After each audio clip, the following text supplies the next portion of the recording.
English कैसे सीखें YouTube channel में आपका स्वागत है। इस क्लास में हम इस टॉपिक के एक एक वर्ड का उच्चारण लिखकर उसे ट्रांसलेट करेंगे और उसकी वर्ड मीनिंग आपको लिखकर बताएंगे। लिखने से वो वर्ड मीनिंग आपके दिमाग में ज़्यादा समय तक रहेगी और साथ में हम आपको ग्रामर से जुड़ी, टेंस से जुड़ी छोटी छोटी बातें भी बताएंगे, जिससे आपको इंग्लिश लिखना, पढ़ना, बोलना और समझना और अच्छे से आने लगेगा। मेरी वीडियोज़ में इस तरह के वर्ड्स, इस तरह के सेंटेंसेस होते हैं जिसको हम डेली बोलने में यूज़ करते हैं और वो हमें आसानी से याद भी हो जाते हैं। अगर आप हमारी वीडियोस लगातार देखेंगे तो आपको धीरे धीरे इंग्लिश लिखना, पढ़ना, बोलना और समझना और अच्छे से आने लगेगा। आज की इस वीडियो में हम ढेर सारे इंग्लिश के वर्ड्स को जानेंगे। इसी के साथ आप कर दीजिए इस वीडियो को लाइक और मैं करता हूँ शुरू। इंग्लिश रीडिंग, क्योंकि ये वीडियो ट्रांसलेशन के साथ साथ रीडिंग की भी है। सम लैंग्वेजेस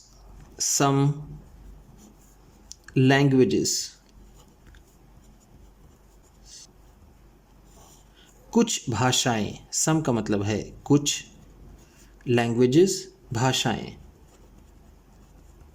लैंग्वेज का मतलब होता है भाषा, लैंग्वेजेस है तो भाषाएं। आर यूज्ड इस्तेमाल की जाती हैं। यूज़ का मतलब होता है इस्तेमाल करना या फिर उपयोग करना, इस्तेमाल करना। आर यूज्ड है तो इस्तेमाल की जाती हैं। By a few people, by a few people, कुछ लोगों द्वारा। अ फ्यू का मतलब है कुछ, पीपल लोग, बाई द्वारा। अदर्स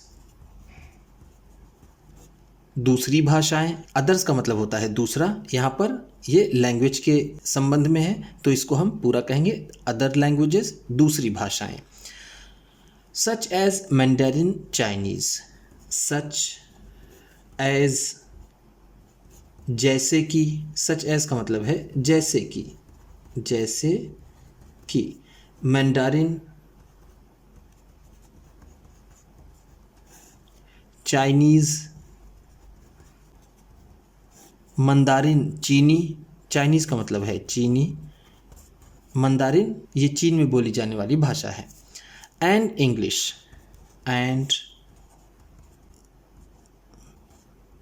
इंग्लिश और अंग्रेज़ी, दूसरी भाषाएं जैसे कि मंदारिन चाइनीज़ और अंग्रेज़ी।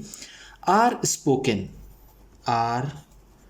स्पोकन बोली जाती है। स्पोकन स्पीक का थर्ड फॉर्म है। स्पीक का मतलब होता है बोलना और आर स्पोकन है तो बोली जाती है। बाई मिलियंस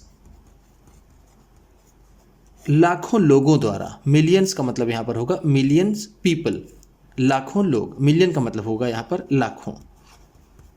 जैसा हम जानते हैं कि 1 मिलियन में 10 लाख होता है। कितना होता है? 10 लाख। तो यहाँ पर मिलियंस है तो लाखों में। मेनी पीपल बहुत से लोग। मेनी का मतलब है बहुत से पीपल लोग। स्पीक बोलते हैं। स्पीक का मतलब जैसा मैंने आपको ऊपर बताया बोलना। 2 or more languages, 2 or more languages, 2 या उससे ज़्यादा भाषाएं। 2 का मतलब है 2, और का मतलब या, मोर लैंग्वेजेस और भाषाएं। मोर का मतलब है और। दे में यूज़ वो यूज़ कर सकते हैं, वो इस्तेमाल कर सकते हैं। दे का मतलब है वे, में का मतलब सकना, यूज़ का मतलब इस्तेमाल करना, तो ये हो जाएगा वे इस्तेमाल कर सकते हैं।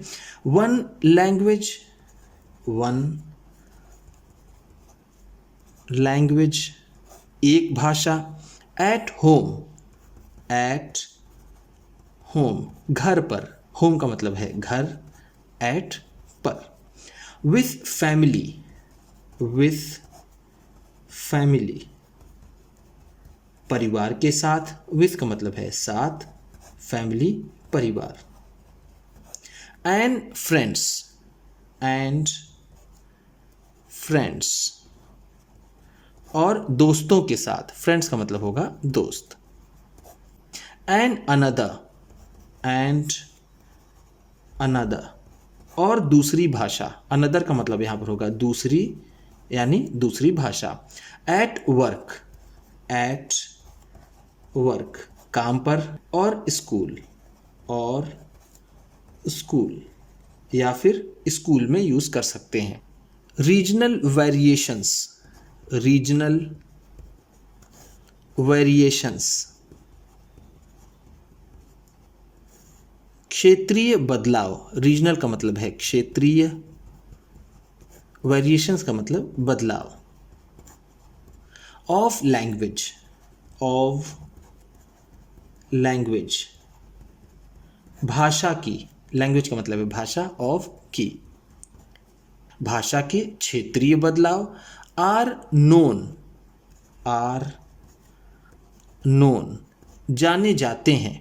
नोन, नो का थर्ड फॉर्म है। नो का मतलब होता है जानना, और आर नोन है जाने जाते हैं। एज डायलेक्ट्स, एज डायलेक्ट्स, बोलियों के रूप में। एज का मतलब होगा रूप में, और डायलेक्ट्स का मतलब होता है बोलियां। ध्यान दीजिएगा, लैंग्वेज का मतलब होता है भाषा, और उसके क्षेत्रीय बदलाव को डायलेक्ट्स यानी बोली कहते हैं, और डायलेक्ट्स का मतलब होगा बोली। The Anglo Saxons, the Anglo Saxons, Anglo Saxons. Who conquered Britain, who conquered, जिन्होंने जीता या फिर जिन्होंने विजय प्राप्त की। कन्क्वेर का मतलब होता है विजय प्राप्त करना, विजय प्राप्त करना, या फिर जिसे हम आसान भाषा में जीतना बोल सकते हैं। जिन्होंने जीता ब्रिटेन, ब्रिटेन को at the end of, at the end of, के अंत में। एट द एंड ऑफ का मतलब है के अंत में। Roman Empire, Roman Empire, Roman Empire के या फिर रोमन साम्राज्य के। एम्पायर का मतलब होता है साम्राज्य। रोमन साम्राज्य के अंत में। एट द एंड ऑफ का मतलब होगा के अंत में। रोमन एम्पायर, रोमन साम्राज्य के।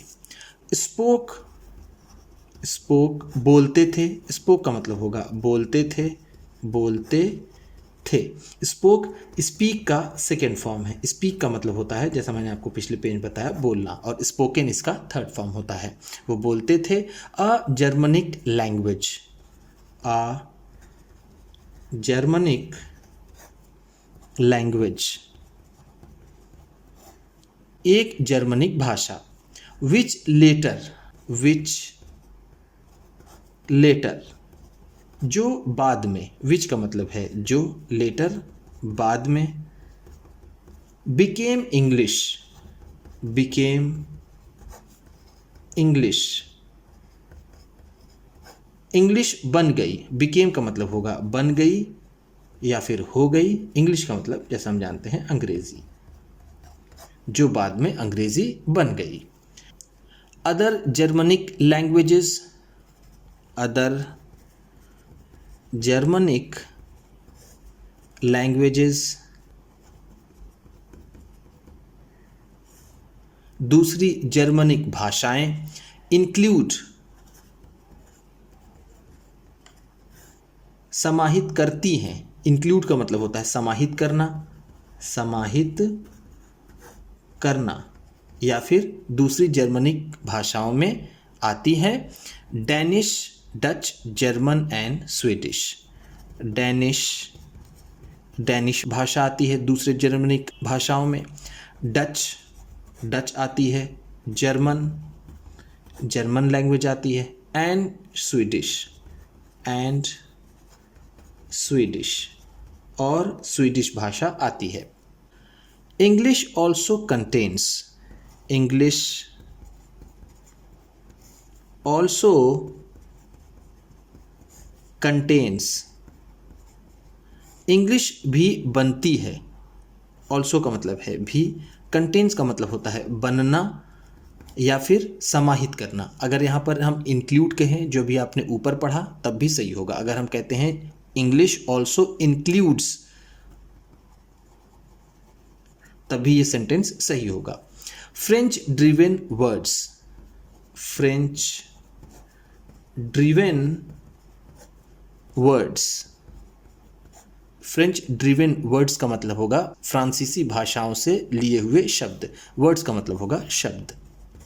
आफ्टर, आफ्टर का मतलब यहां पर होगा क्योंकि। आफ्टर ऑल, ऐसे ऑल हिडन है, यहां पर छिपा हुआ है, तो हम यहां पर इसे कहेंगे क्योंकि। क्योंकि it was ruled, it was ruled, इस पर शासन किया गया था। रूल का मतलब होता है शासन करना, शासन करना। By French speaking Kings, by French speaking Kings, फ्रांसीसी भाषा बोलने वाले राजाओं द्वारा। किंग का मतलब होता है राजा, फ्रेंच स्पीकिंग का मतलब है फ्रांसीसी भाषा बोलने वाले। Following the Norman quest, following the Norman quest, Norman quest के बाद। फॉलोइंग का मतलब होगा यहाँ पर बाद, के बाद। नॉर्मन क्वेस्ट, जिस तरह से रोमन एम्पायर था उसी तरह नॉर्मन लोग भी थे जिन्होंने इंग्लैंड पर आक्रमण किया और उस पर विजय हासिल की थी। उम्मीद करता हूँ इस क्लास में बताई गई वर्ड मीनिंग्स आपको अच्छी लगी होंगी। सबसे अच्छा वर्ड कौन सा लगा इसे कमेंट बॉक्स में ज़रूर बताइएगा।